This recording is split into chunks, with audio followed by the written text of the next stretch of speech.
O cérebro humano é uma das máquinas mais potentes e perfeitas da natureza. Mas pode ser enganado facilmente. Ilusões, golpes e truques mudaram para sempre o curso da história. Essas sugestões fazem parte da nossa vida cotidiana e da história da humanidade. Sugestões. A ciência do engano. Constantemente, o medo foi o protagonista na história. Muitas vezes, o terror funcionou como uma ferramenta de controle para dominar sociedades inteiras. Utilizando o medo, pode-se sugestionar facilmente, mas podemos inverter essa equação e, através de um processo de sugestão, conseguiremos controlar e vencer aqueles medos mais irracionais, como as fobias. Está comprovado que os aviões são o meio de transporte mais seguro. Mas o medo de voar costuma ser uma das fobias mais recorrentes nos seres humanos.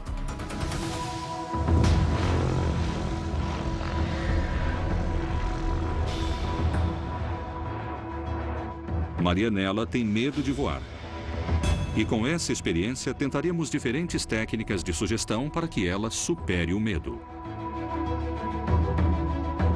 Para isso, convocamos num hangar uma terapeuta e um hipnólogo.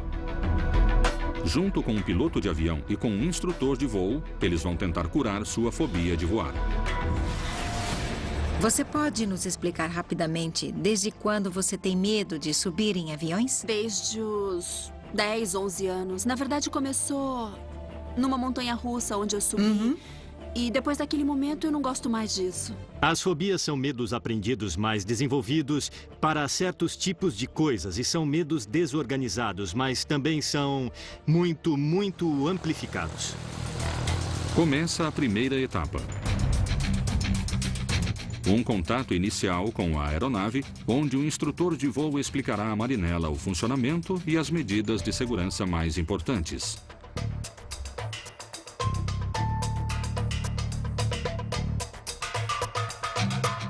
Será que essa informação afastará o medo dela?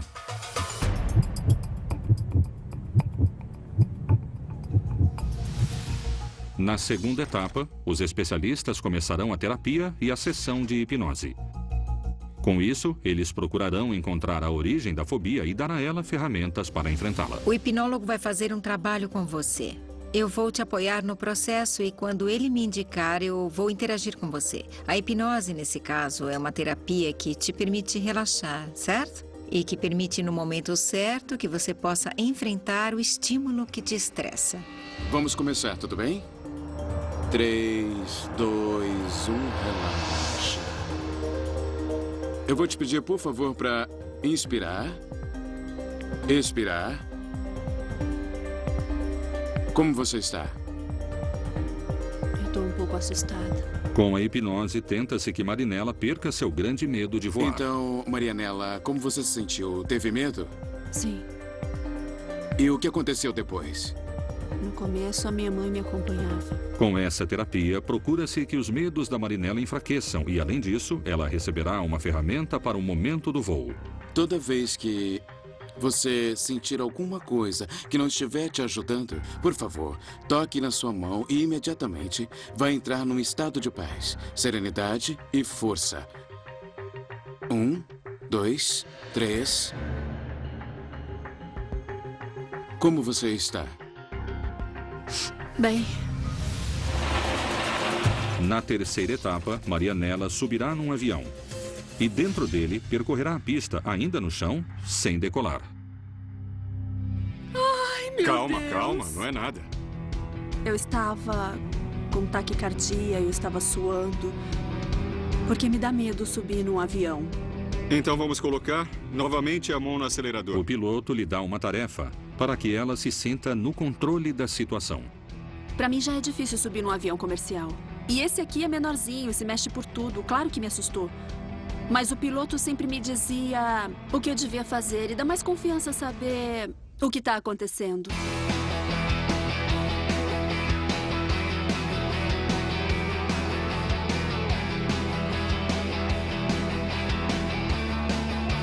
Marianela segura os controles e reconhece a pista.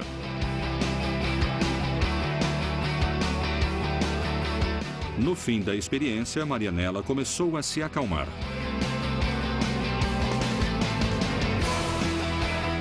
Com essa etapa, terminam os exercícios em terra firme. Você ficou bem calma, não é? É, enquanto estamos no chão. Marianela descobre que a técnica da pressão na sua mão, aprendida durante a hipnose, pode ser de muita ajuda. Tudo está pronto e chega a hora da verdade.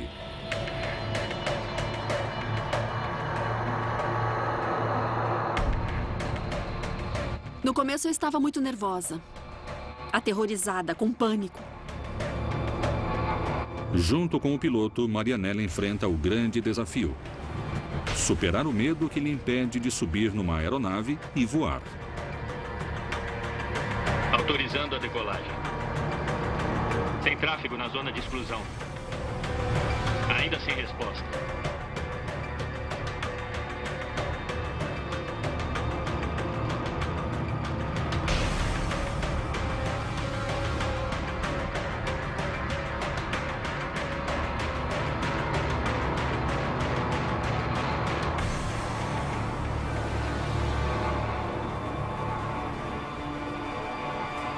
Apesar de parecer ansiosa ao decolar, depois de um tempo no ar, vemos que ela começa a gostar do voo.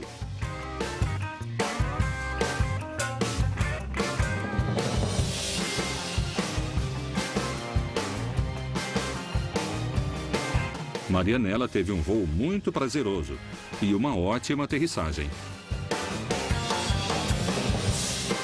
Agora, quando eu desci contente.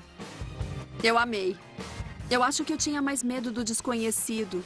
Tem que confiar um pouco e perceber que não tem tanto perigo. A experiência foi um sucesso total.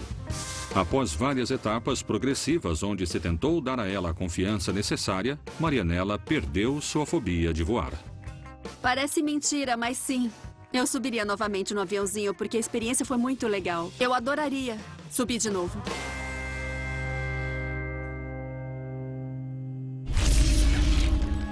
Os medos conseguem nos paralisar.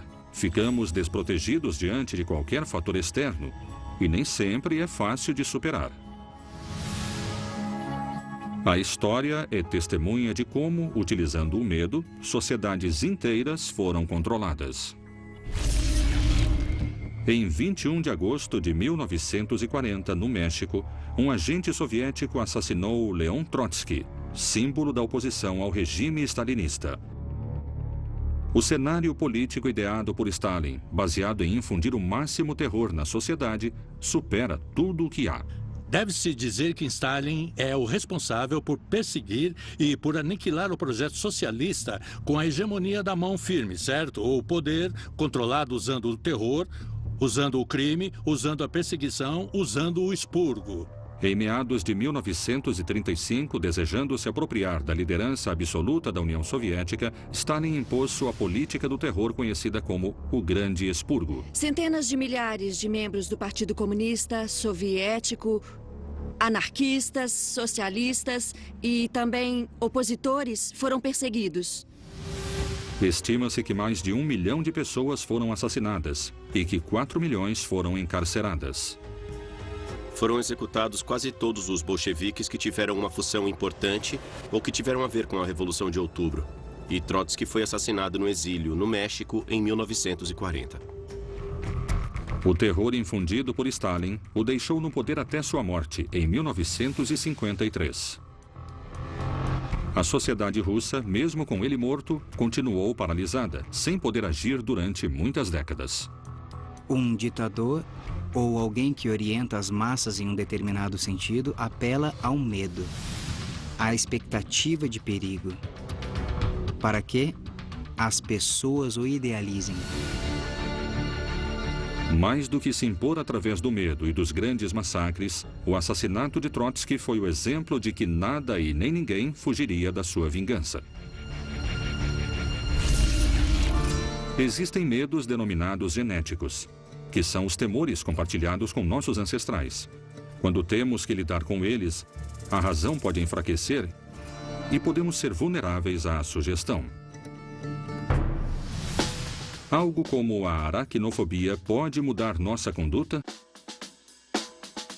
Mediante diferentes truques com aranhas falsas, comprovaremos o quão absurdas podem ser as reações das pessoas quando lidam com esse medo irracional.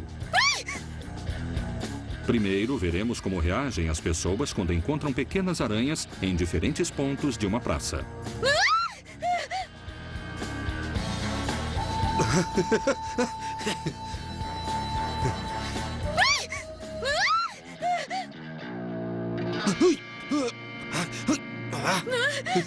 O medo é uma emoção adaptativa que ajuda a sobreviver.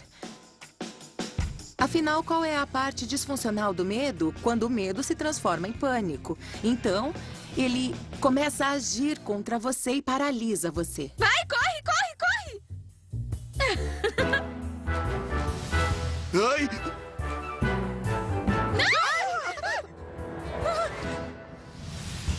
Agora as vítimas serão expostas a uma aranha gigante. Veremos como reagem. Ai! Vocês estão de brincadeira comigo.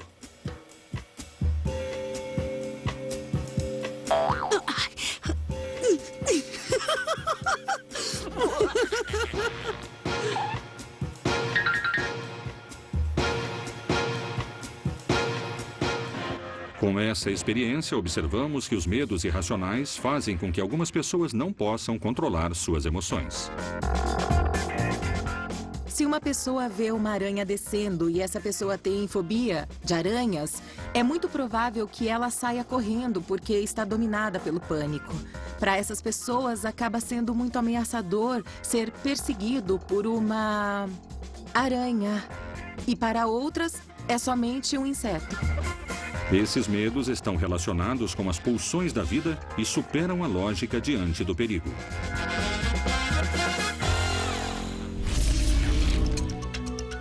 O medo nos mantém seguros diante das ameaças de um mundo hostil, mas também é uma das formas de sugestão mais comuns. Os golpistas utilizam o temor para conseguir que suas vítimas caiam nas suas fraudes.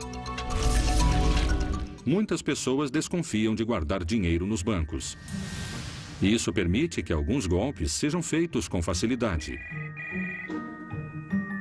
Um homem liga no telefone de uma velhinha, se fazendo passar pelo neto dela, e a convence de que uma grande crise econômica se aproxima e lhe propõe investir esse dinheiro em algo produtivo para que ela não o perca. Ela, assustada com esse prognóstico, o escuta e não demora em procurar todo o seu dinheiro guardado num lugar escondido na casa. Depois de poucos minutos, quando a senhora confirmar que está com o dinheiro, o neto volta a ligar para dizer que seu contador irá buscar o dinheiro dela. Então, minutos depois, tocam a campainha da casa dela e aparece um homem de aparência séria e amável que se apresenta como o contador. A senhora o convida a entrar e não duvida ao lhe entregar o dinheiro. O contador se despede da senhora, lhe assegura que dentro de poucos dias o neto dela ligará para contar-lhe como vai o investimento. Como é de se esperar, quando a senhora ligar para o neto para lhe contar que ela já entregou o dinheiro ao contador, perceberá que foi enganada. O que aconteceu? Os golpistas procuraram uma velhinha qualquer. Quando acharam uma vítima crédula que tinha um neto e uma boa quantidade de dinheiro, começaram a fraude. O homem que ligou não era neto dela. O contador não era contador. E nenhuma crise se aproximava.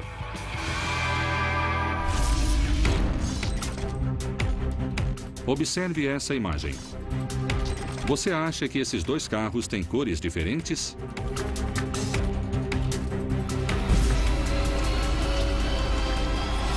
Sugestões. A ciência do engano.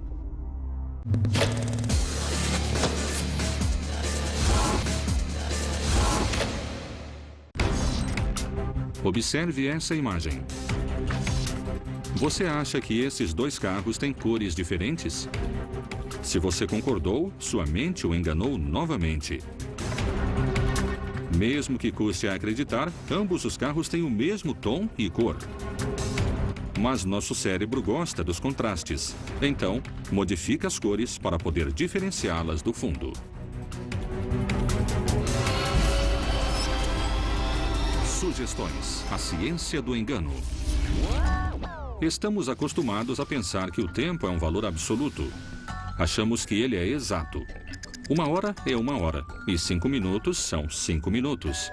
Mas, de acordo com os estímulos aos que estamos expostos, a percepção do tempo pode variar, fazendo com que acreditemos que ele passou muito rápido ou extremamente devagar. Até que ponto podemos enganar o cérebro com a percepção do tempo? Um grupo de participantes fará parte de uma experiência psicológica. Nós os convidamos a ingressar num escritório e a esperar a vez deles. Lá, eles deverão esperar sem relógios ou celulares. Só vão estar acompanhados por nossos cúmplices. Todos eles serão expostos a um estímulo diferente. Vamos ver como reagem. A primeira vítima estará do lado de uma das nossas cúmplices. Ela não falará com a vítima durante 15 minutos. Vamos ver o que acontece.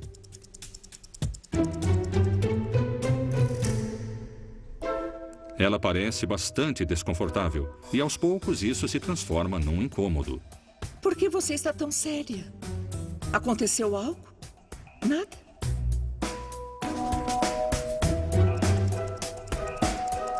Se passaram exatamente 15 minutos. Quanto tempo ela acha que passou? Eu quero que você me diga quanto tempo você acha que se passou desde que você entrou na sala. Não sei, talvez meia hora. Em silêncio e ninguém falando com ela, a percepção do tempo foi do dobro do que se passou realmente. Nosso cérebro tem várias áreas que são encarregadas de medir o tempo. Ele tem vários relógios biológicos. São circuitos especializados em saber que uma unidade de tempo determinada passou, considerando segundos e minutos. Isso até tem um nome próprio. Em inglês se chama interval timing. Seria algo como temporizador de intervalos. Esta vítima ficará por menos tempo, só 5 minutos. Mas nesse caso, a cúmplice baterá sem parar os dedos em cima da mesa.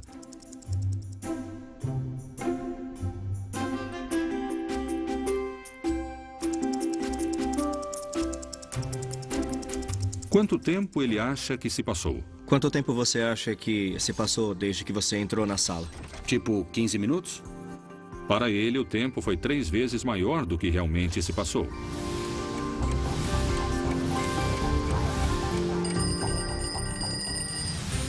Oi, tudo bem? Prazer. Nesse caso, nosso cúmplice, muito mais amável, conversará com a vítima durante 15 minutos. Desde que horas você está aqui? Cheguei às 8h10. Às 8h10. A vítima continua falando animadamente com o cúmplice. Beleza. Ela não parece perceber que o tempo passou. Quanto tempo se passou, segundo ela? Quanto tempo se passou desde que você entrou na sala? Uns 8 minutos. Dessa vez, a percepção foi de um pouco mais da metade do tempo. A percepção do tempo depende muito do tipo da relação que estabelecemos com o outro. O outro que não fala ou aquele outro que entretém. Aquele que não fala gera uma percepção de tempo mais prolongada do que realmente é. Certamente o ser humano vive de palavras. O tempo passa mais rápido quando há palavras. As pessoas precisam ter claro o sentido do tempo, já que o utilizam para se mover, para falar, lembrar e aprender. Algo tão simples como andar pela rua é uma operação altamente sincronizada, na qual o tempo é algo fundamental. Resultados demonstram que nosso cérebro tem vários relógios e que eles funcionam em diferentes ritmos. Alguns trabalham com os movimentos do corpo, outros vigiam a informação que entra desde os sentidos e todos os outros fazem cálculos em relação ao futuro. O cérebro pode amassar, expandir ou deformar o tempo. Há doenças, lesões ou medicamentos que podem influenciar na forma de percebê-lo e são a evidência de que o cérebro não é uma entidade sólida. Porém, somos obrigados a confiar na nossa coleção de relógios, cada um deles com uma função de trabalho completamente diferente. Nossa sensibilidade para perceber o tempo e responder está implicada em tarefas mentais complexas, como o estado de atenção, a duração dos acontecimentos, a velocidade dos movimentos e o tamanho dos objetos. Todos esses são elementos-chave para os ilusionistas no momento de executar a arte deles. Até que ponto se pode confundir os sentidos de uma pessoa para manipular a realidade dela? Oi, tudo bem? Prazer. Qual o seu nome? Martim. Podia me ajudar aqui, Martim? Nesse primeiro truque, nosso mágico fará aparecer algumas moedas do nada. Quero que, por favor, prestem muita atenção. Percebeu alguma coisa estranha nas minhas mãos? Não. Nada. Coloque suas mãos embaixo da minha. Vou juntar as minhas mãos. Deixe suas mãos aí. E quero que assopre. Assoprem, por favor. Assoprem, por favor.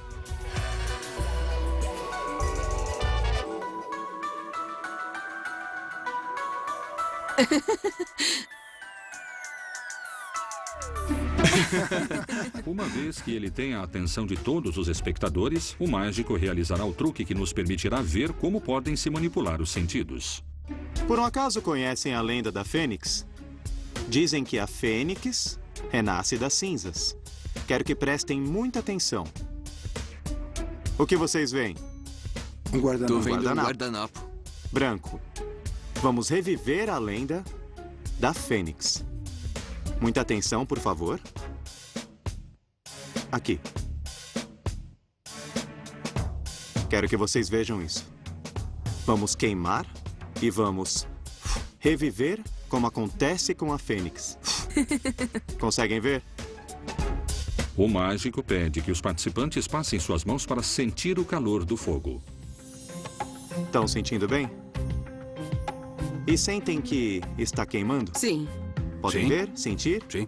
Olha, a lenda da Fênix é só uma lenda. Isso é realidade. Observe. E, do nada, tudo vai mudar diante dos seus olhos. Pode assoprar, por favor? O mágico continua influenciando os sentidos dos participantes nesse truque. Eles não perceberam que a parte queimada tinha sido cortada. Olha! Bravo! Dessa forma, o mágico deixou em evidência que, manipulando nossos sentidos, pode-se criar uma falsa ilusão para nos enganar com os truques dele.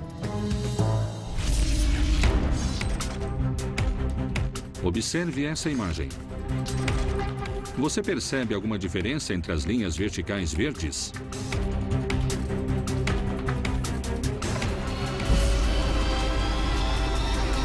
Sugestões: a ciência do engano. Sugestões: a ciência do engano. A ambição faz parte da natureza humana. Podemos ser sugestionados quando queremos mais. Até que ponto estamos dispostos a arriscar aquilo que temos para ter mais? Algumas pessoas são mais ambiciosas que outras. Porém, com a motivação adequada, todos podemos ser igualmente ambiciosos. Uma pesquisa sobre a tomada de decisões ganhou um prêmio Nobel em 2002. Essa teoria afirma que quando decidimos, há uma assimetria. Para nós, evitar perder é mais importante que ganhar. Mas há um número mágico onde acaba nossa aversão à possibilidade de perder. Vamos ir à rua para tentar descobrir qual é esse número. Nosso cúmplice irá atentar os pedestres com uma aposta no jogo popular de cara ou coroa. Ele vai começar a apostar, começando com pouco. Oi, tudo bem? Oi, tá Qual é o seu tudo bem? nome? Pilar. Olha, Pilar, eu vou te propor um jogo. João, vamos brincar de cara ou coroa. Apostamos? Se eu ganhar, você me dá 50. Se eu perder, te dou 100. Não, não. Ambos têm 50% de probabilidades de ganhar.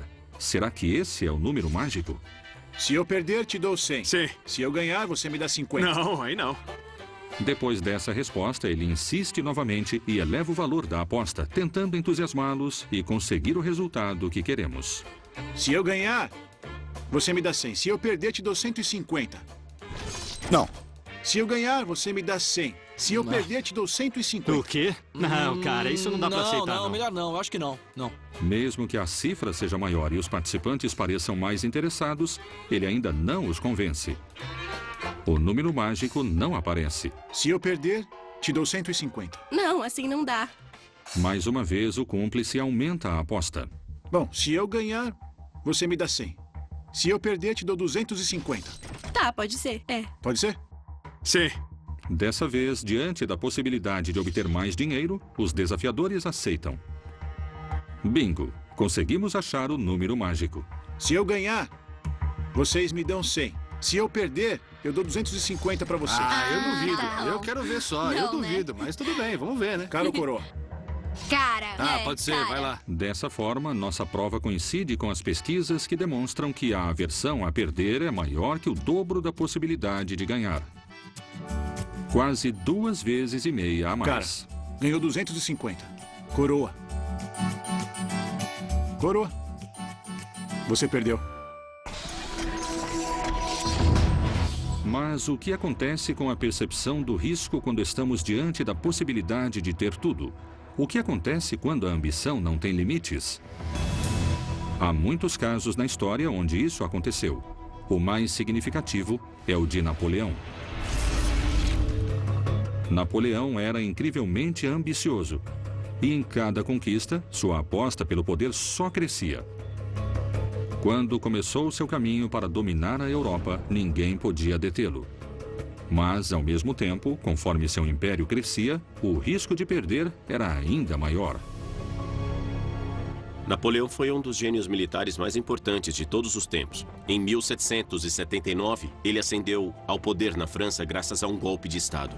Em 1800, atravessou os Alpes, vencendo os austríacos na Batalha de Marengo. Entre 1800 e 1812, Napoleão tomou o controle de quase toda a Europa. A ambição desmedida de Napoleão fez com que ele não considerasse o risco que seu império corria quando apostou seu grande poder e tentou conquistar a Rússia por ter se retirado do sistema continental. Uma hora tudo chega ao fim. Napoleão esperava destruir de uma vez só o exército russo. Porém, essa batalha acabou custando bem mais do que Napoleão pensava, porque o exército russo era mais numeroso que o exército francês. E eles tinham a tática de atacar e retirar-se. Enfraquecido pela desastrosa campanha da Rússia, os outros países começaram a enfrentá-lo. E em 1813, na Batalha de Leipzig, Napoleão foi derrotado por uma coalizão que incluía tropas austríacas, prussianas, russas e suecas, perdendo assim todo o seu império. Napoleão não foi só vítima da sua ambição, não é? Também foi vítima dos seus excessos. Vítima do seu próprio talento, da sua ganância. Foi vítima também da necessidade de inventar uma forma de controle político e governamental, que foi o que acabou criando e jogando fora personagens de acordo com seus interesses de dominação e de poder. Napoleão conseguiu seus maiores triunfos militares graças a uma ambição sem limites, a mesma que, paradoxalmente, o levou à derrota. Certas ações que podem se considerar como ambição excessiva podem se produzir se os neurotransmissores não estejam em equilíbrio adequado. Há dois tipos de neurotransmissores, os inibidores e os estimulantes. Os inibidores são aqueles que nos fazem sentir bem, são responsáveis pela autoestima e pelo descanso. Os estimulantes são os responsáveis por nos manter alerta e atentos. Se esses neurotransmissores estimulantes predominarem, as pessoas podem ter condutas impulsivas, sem freios inibidores, até que algo externo os detém. Isso é o que acontece quando há uma ambição excessiva.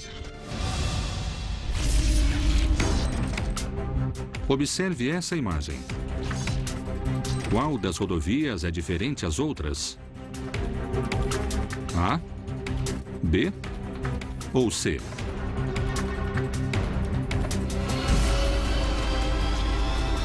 Sugestões: A Ciência do Engano.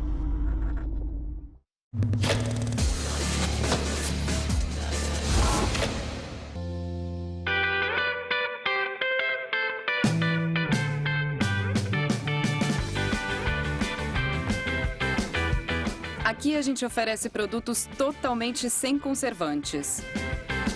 Enquanto nas primeiras horas a maior quantidade de pessoas havia procurado as comidas com frituras, proteínas e gorduras, a proposta do especialista em marketing conseguiu reverter totalmente as escolhas.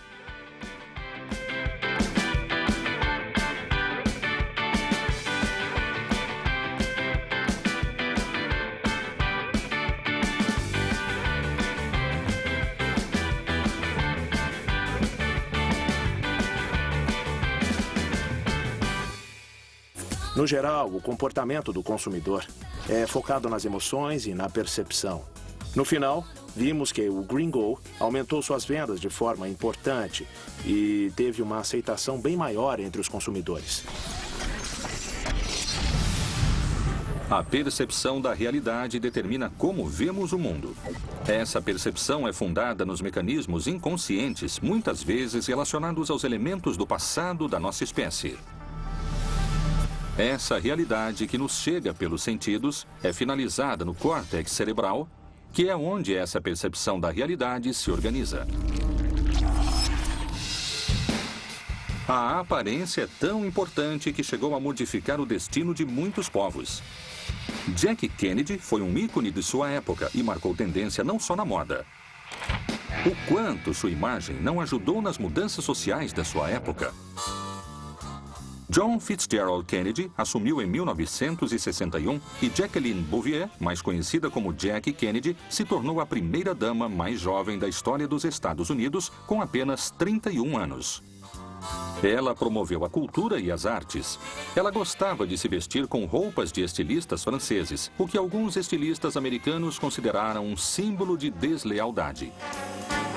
Seu estilo de se vestir foi uma metáfora visual muito forte, com a qual queria refletir a administração Kennedy. Jovem, liberal, enérgica, próxima do povo e confortável em seu papel.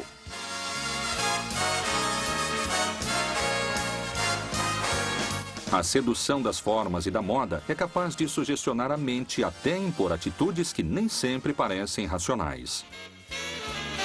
Um experimento vai nos permitir estabelecer até onde podemos chegar seguindo os ditados da forma e da moda. Qual a importância do contexto no momento de sugestionar? Este jovem vai tentar conquistar as mulheres na rua. E assim como muitos homens, ele vai confiar no seu carro.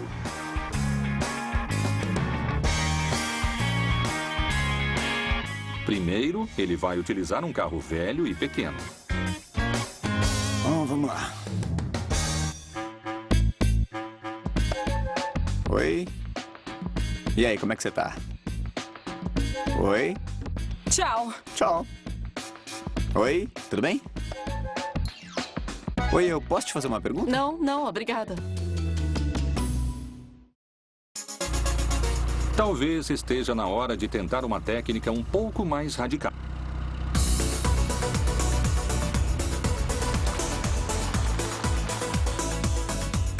Uma mudança na forma vai conseguir modificar a percepção do conteúdo?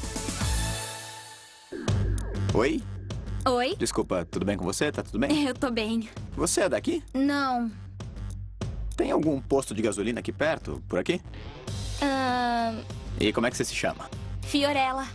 Prazer, Javier. Oi, prazer, Javier. O mesmo homem, utilizando técnicas similares, conseguiu resultados bem diferentes. Ele foi agradável e muito educado, então eu acabei conversando. Ah, me passa o seu telefone. Bom. Para um outro dia. Tá, tudo bem. Deixa eu anotar aqui. É Carmen. É evidente que a forma alterou o conteúdo.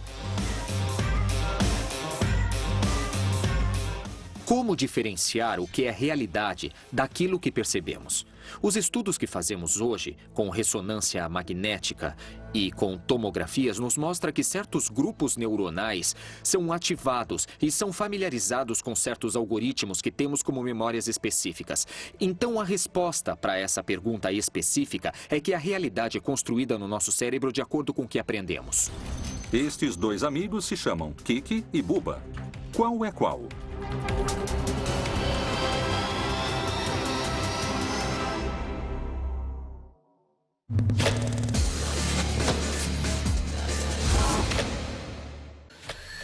Em dezembro, As marcas da nossa passagem pelas areias do tempo estão visíveis por toda parte. O que podemos fazer para que as pessoas consigam entender? É incrível ver do que as pessoas são capazes para sobreviver. Dezembro no History 2 é muito mais história. Você é capaz de jogar June's Journey, o jogo de caça-objetos cheio de intrigas e mistérios. Você tem que ter uma boa noção do que está ao seu redor. E olhos de águia para encontrar as menores pistas. Querida, que bagunça é essa? Você acha que tem as habilidades para ser um detetive de primeira linha. Então você deve ter notado que eu troquei de blusa. Ai, querido! Um sapo? June's Journey. Baixe agora gratuitamente. Alguns viajantes adoram uma pousadinha. Outros gostam mesmo de resort. Tem aqueles que fazem questão de hotel de rede e os que só querem um bom lugar para dormir. Mas quando o assunto é hospedagem, todo mundo pode economizar. Com 123 milhas você encontra o melhor hotel para o seu gosto e para o seu bolso. Hotéis de todo tipo com o melhor preço da internet é na 123 milhas. Ficou, economizou, viajou. Existem muitos jeitos de dormir e opções infinitas de colchões, o que torna mais difícil escolher o modelo certo. Por isso existe EMA, o colchão perfeito para todos. Nem tão macio, nem tão firme. Ideal para todos os jeitos de dormir. O colchão mais premiado da Europa. Teste em casa por 100 noites. Satisfação total ou seu dinheiro de volta. Uma noite de sono sem preocupações. EMA, compre online agora. A vida pede cuidados para sermos produtivos, sadios, focados.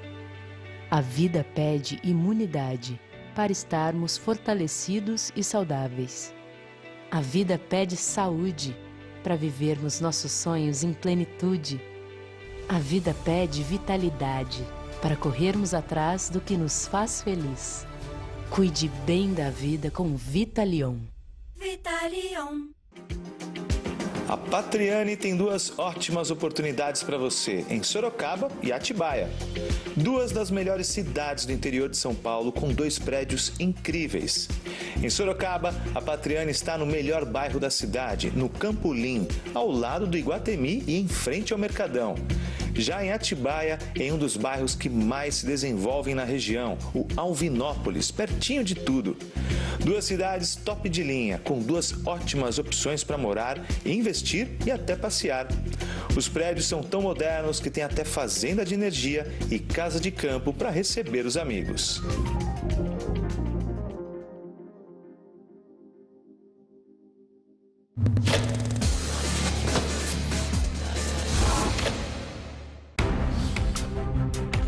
Desde que este jogo foi criado em 1929, mas desenvolvido de maneira mais objetiva por Ramachandran, os que foram perguntados concordaram que o da esquerda é o Kiki e o da direita é o Buba. Este resultado universal demonstra que podemos mesclar os sentidos, o que é chamado de senestesia. Neste caso, estamos mesclando um som com uma forma.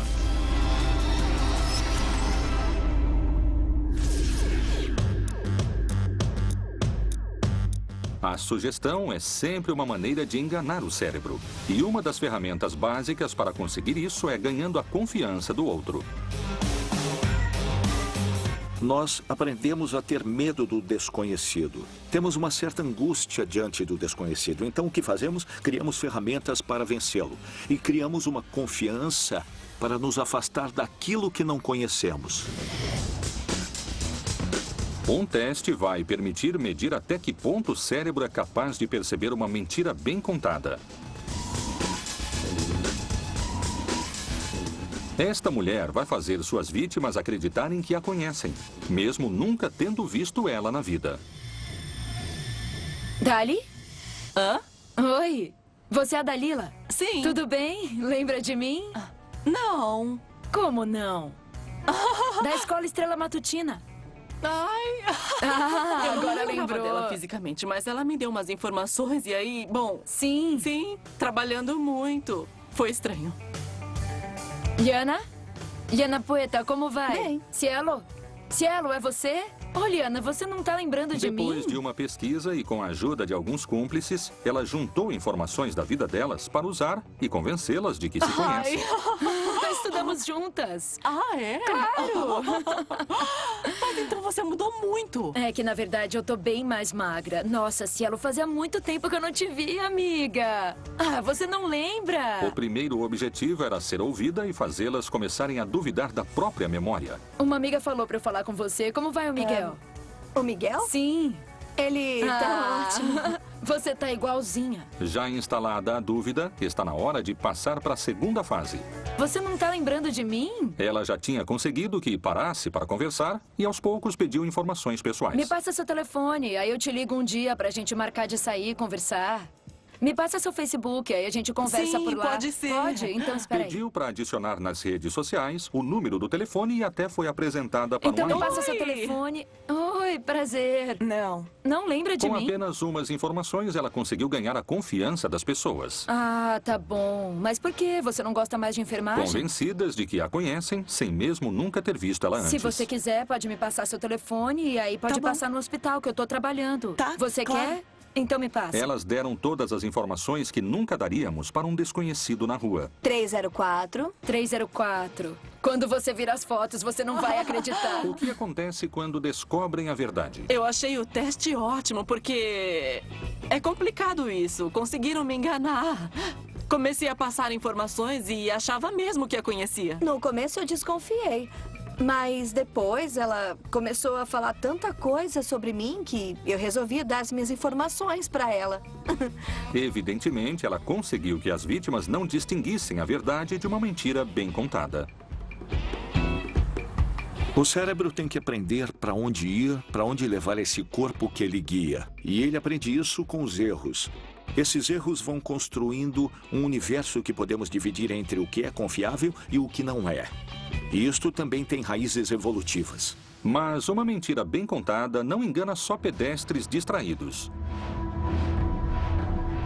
Os serviços de inteligência mais poderosos do planeta trabalham com diversos modos de engano. Muitas vezes, estas máquinas usadas pelo serviço secreto também são enganadas. O caso de Aldrich Ames foi um dos mais reveladores de toda a história. Este homem enganou por 10 anos o serviço de agentes secretos mais poderoso do mundo, a CIA. Aldrich Ames é conhecido como o maior espião infiltrado da história do serviço de inteligência norte-americano. Em 1969, ele começou sua carreira de espião recrutando agentes inimigos que vendiam informações para ele. Ao se dar conta do ótimo negócio que havia por trás dos agentes duplos, mudou de lado e começou a vender informações para a KGB, a agência secreta da União Soviética. Por cerca de 10 anos, Ames conseguiu realizar esse negócio, bom, vamos chamar assim, no qual ele vendia informações extremamente valiosas e toda a rede de espiões norte-americanos na União Soviética praticamente desapareceu. Ames revelou a identidade de quase todos os agentes da CIA que trabalhavam na União Soviética. Ele conseguiu enganar seus superiores utilizando as mesmas mentiras que havia desenvolvido para fazer seu trabalho. Este engano duplo foi o que permitiu que ele ficasse milionário ao vender os segredos.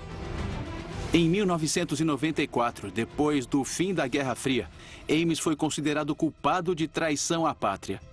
E, para evitar de ser fuzilado, ele decidiu se declarar culpado e foi condenado à prisão perpétua. Ocultar e camuflar a verdade é sinônimo de poder. Mas como podemos manipular a mentira? Existem mecanismos para aperfeiçoá-las? A mentira não é um invento humano. A mentira existe na natureza. Tem animais que se camuflam, outros que fazem ruídos para parecer uma coisa que não são. E, de certa forma, isso é uma mentira. E, às vezes, o cérebro reconhece e, às vezes, nem tanto. Quando reconhece, umas áreas específicas do cérebro acendem, dando a ideia de contradição. E não só no cérebro, mas no corpo inteiro. Existem sinais da atividade cerebral durante uma mentira que podem ser medidos com um eletroencefalograma ou uma análise das imagens cerebrais. Se estamos nervosos porque estamos falando uma mentira ou porque estão falando uma para nós, todas essas respostas inconscientes vão mudar. São automáticas, ou seja, não controlamos elas. Esconder quem somos fingir ser outra pessoa, são apenas algumas das estratégias possíveis para gerar confiança e sugestionar. A linguagem serve para camuflar aquilo que queremos esconder. Tente dizer as cores nas quais estão escritas estas palavras. Resposta no próximo bloco.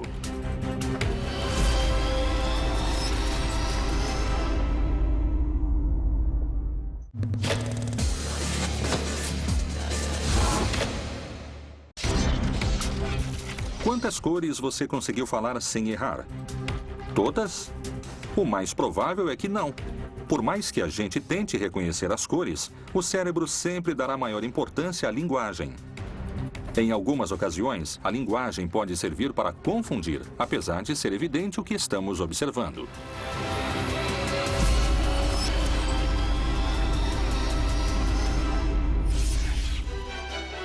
Um discurso com o vocabulário adequado faz com que as pessoas acreditem em qualquer realidade apresentada a elas, por mais ilógica ou fantástica que seja. Vamos tentar demonstrar como podemos enganar a mente graças à linguagem. Um grupo de pessoas foi convidado para que um suposto astrólogo fizesse um perfil de personalidade deles. O objetivo será convencê-los de que a descrição entregada fala mesmo deles. Eu vou escrever uma carta sobre a personalidade de vocês muito precisa e eficaz. Então vou pedir algumas informações, a impressão digital, o local de nascimento, a data de nascimento e algum objeto que vocês tenham aí com vocês. O primeiro objetivo é que os participantes não duvidem da autoridade de quem está realizando o teste. Para isso, ele pediu todas essas informações que, na verdade, não vai utilizar. Quando crescemos, aprendemos a viver com uma coisa que os psicólogos chamam de princípio de autoridade. As coisas são verdade de acordo com quem fala. Em um momento são verdade porque seus pais falam, em outro porque são os professores que falam. E aprendemos a viver dessa maneira, para nos organizar. Às vezes, o princípio de autoridade é útil. Depois dos participantes escreverem suas informações e entregarem os objetos, o suposto astrólogo leva a informação para desenvolver os perfis. Será que ele vai descrever a personalidade de cada um somente com estas informações?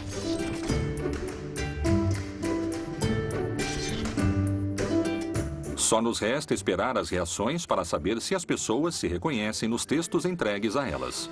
Assim que começam a ler, eles se surpreendem com o conteúdo das cartas. Você conserva essas marcas da rejeição que sofreu quando era muito jovem, mas isso não te impediu de seguir adiante. Você não sabe muito bem como se mostrar aberta aos outros. Tem necessidade de que outras pessoas te apreciem e admirem? Nossa, eu sou assim. Acertou bastante. Realmente me impressionou. E tem algumas coisas que estão, sim, que estão totalmente certas. Me identifiquei em 95%. Bom, eu acho que essa carta mostra uns 80%, talvez um pouco mais da minha personalidade. Me impressionei que com tão pouca informação ele soubesse tanto. Olha, tem que ser bruxo para acertar isso, sei lá. Os participantes ficaram surpresos. A grande maioria reconheceu no texto momentos específicos. Está na hora de contar a verdade para eles. O suposto astrólogo mistura os textos e decide ler um aleatoriamente. Ele pede que o dono do texto avise quando o reconhecer. Você conserva essas marcas da rejeição que sofreu quando era jovem.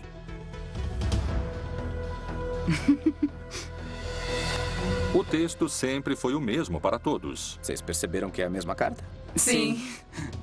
Bom, isso foi um experimento. Por que eles se identificaram da mesma maneira?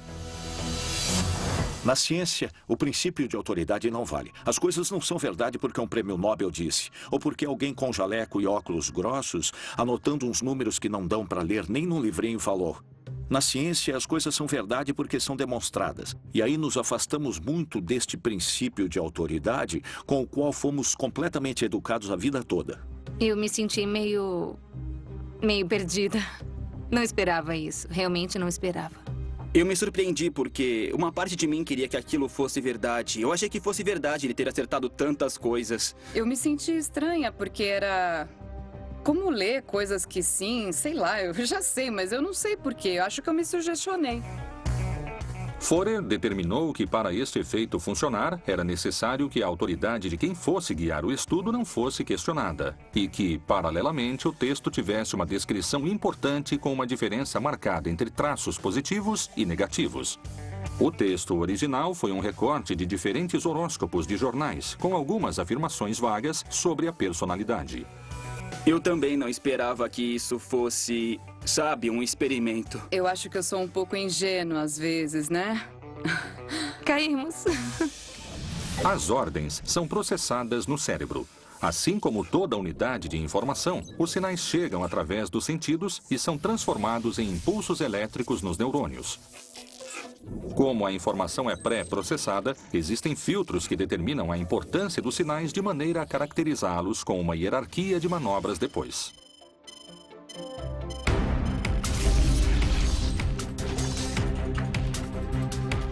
Observe. Qual a diferença de inclinação entre os dois edifícios? Sugestões. A ciência do engano.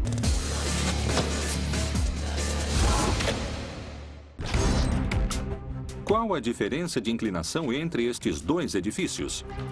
Com certeza você falou que o da direita está mais inclinado, mas observe.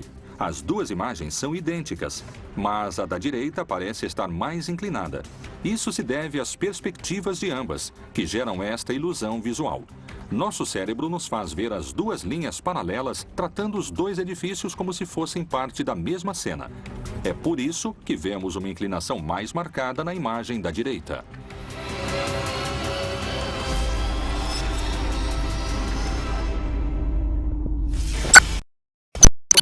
A sugestão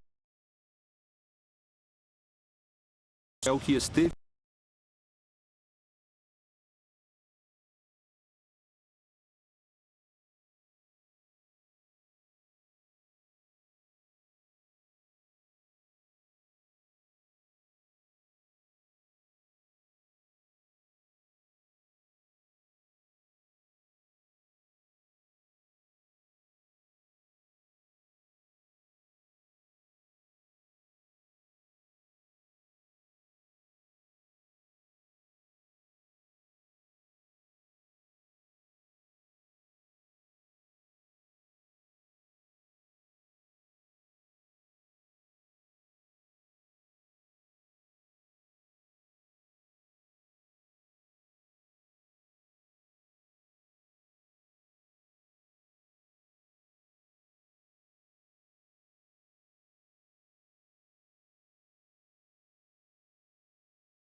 O convenceu a roubar o quadro.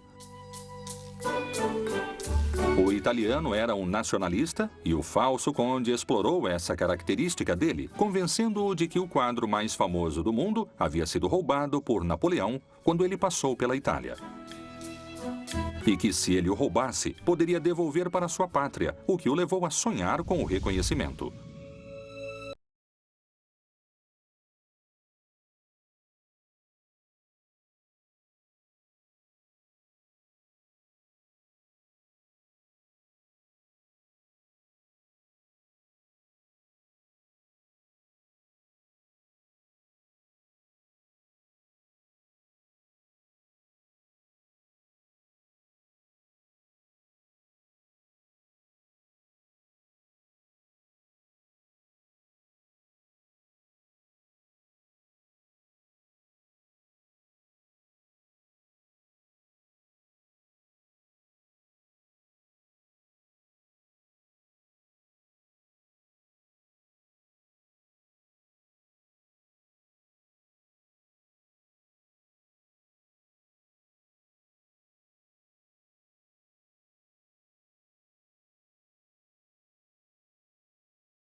Acabou preso por seu ato de patriotismo, já que o quadro havia sido vendido por Da Vinci ao rei Francisco da França.